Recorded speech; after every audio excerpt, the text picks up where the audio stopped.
সোহেল রানার বিচার হবে না।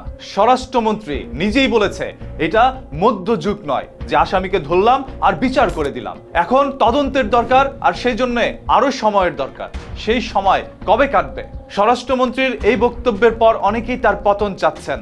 কেউ একবারও বলছেন না না ভাই আসলেই তদন্ত দরকার, তদন্ত হোক, সত্যটা বেরিয়ে আসুক। সবাই শুধু বলছেন ধরেন আর ওর বিচার করেন। এখন বিচার করে দিলে শুধু সোহেল রানার জীবন যাবে।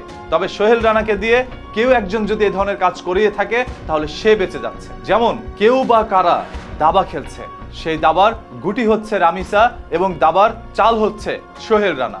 তবে সেই দাবা খেলছে কারা সেটা তদন্তের মাধ্যমেই বেরিয়ে আসতে পারে। এখন সোহেল রানাকে ধরে যদি দুনিয়া থেকে সরিয়ে দেন তাহলে সেই দাবা যারা খেলছে তারা হয়তোবা পরের দিন সোহেল রানার জায়গায় অন্য কাউকে দিয়ে চালটা দেওয়া হবে এবং সেই দাবার গুটি আপনার মেয়ে বা আমার মেয়ে হতে পারে। তাই যারা দাবা খেলছে তাদেরকে শনাক্ত করুন, আর সেই জন্য অবশ্যই সময়ের দরকার। রিমান্ডে নেওয়া হয়েছে সোহেল রানাকে।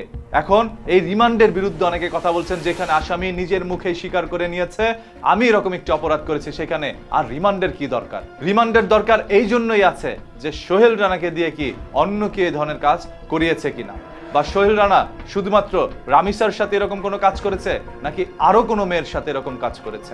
যদিও তার ডকুমেন্টস খুঁজতে গিয়ে তদন্তে বেরিয়ে আসে সোহেল রানা আগেও নানা ধরনের চুরির কারণে গ্রেপ্তার হয়েছিলেন এবং ছোট ছোট বাচ্চাদের এর আগেও তিনি এরকম কোনো কাজ করেছিলেন। পরবর্তীতে সেটা ভাইরাল না হওয়ার কারণে সোহেল রানা জেল থেকে বেরিয়ে আসে। জামিনে বের হওয়ার কিছুদিন না কাটতেই তার দাবার গুটি হলেন রামিসা। রামিসার পর এই সোহেল রানাদের টার্গেট অন্য কে হতে পারে? কমেন্ট করে আপনার মূল্যবান মতামত জানাবেন। তবে তার আগে বলি, শুধুমাত্রই পতনের ডাক আর শুধুমাত্রই উত্তেজিত হয়ে কিছু করা যায় না।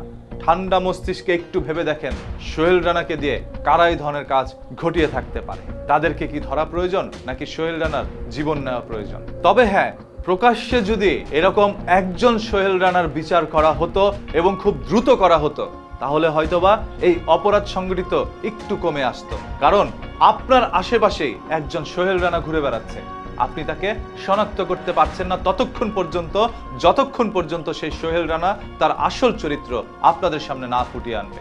যখন তার আসল চরিত্র প্রকাশ পায় তখন আপনি হতভম্ব হয়ে ওঠেন, আরে গতকাল যার সাথে আমি চা খেলাম সেই রকম একটি কাজ করলো কিভাবে? যতক্ষণ পর্যন্ত না করছে ততক্ষণ পর্যন্ত চিনতে পারবেন না।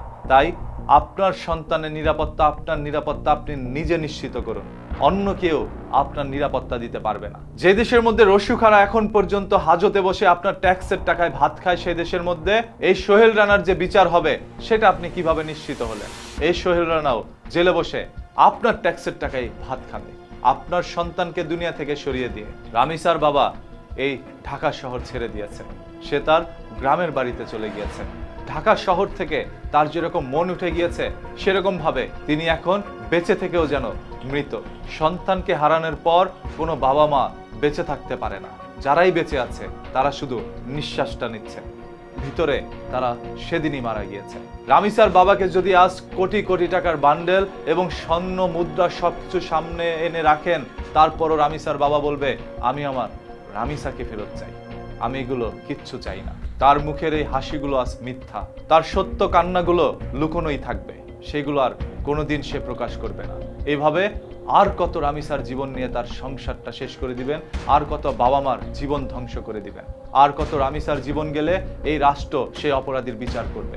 আমরা কি সেই বিচার দেখে যেতে পারবো, নাকি সত্য বলার কারণে একদিন আমাদের বিচার হওয়া দেখবে সেই সকল অপরাধীরা যারা আজ এই ধরনের অপরাধগুলো সংঘটিত করছে? এক সোহেল রানা হয়তো আজ জেলে বসে আছে, তবে লক্ষ লক্ষ সোহেল রানা আপনার চারপাশে ঘুরে বেড়াচ্ছে।